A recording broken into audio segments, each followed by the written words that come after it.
after the operation this morning, I mean, our city is going to be a safer place. A years-long human trafficking investigation results in a large-scale law enforcement gathering across the metro from Omaha to Elkhorn and Bellevue. Today, multiple hotels, businesses, and homes were the focus for several agencies. Yeah, we have a map showing you the Omaha hotels targeted. You have the American off the interstate, which is off 13th by the zoo. You have the New Victorian, which is over here by 108th and L. Formerly the Inn, formerly a Super 8, that's at 144th and I-80. And then you have the Roadway Inn down here off Fort Crook and Bellevue. 5 people were arrested on federal charges, all for these alleged crimes. Their names are on your screen. Their charges include sex and drug trafficking and money laundering.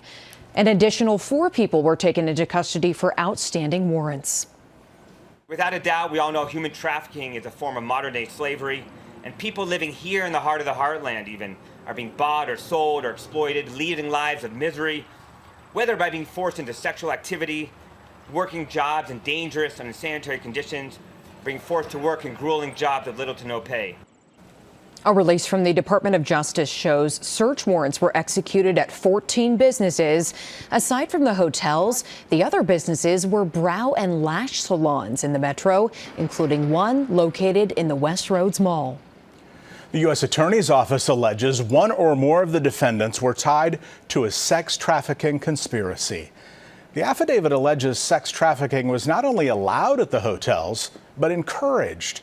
It also ties multiple defendants to alleged drug trafficking activities.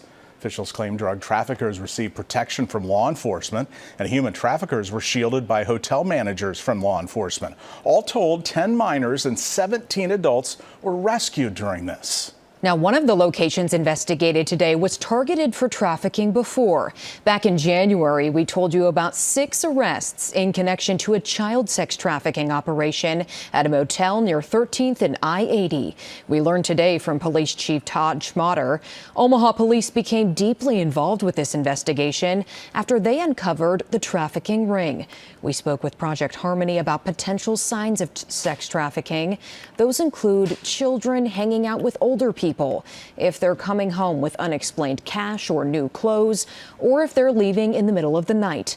Last year, Project Harmony served more than 330 children, and we're told 30 arrests and 21 convictions were made involving sex trafficking last year.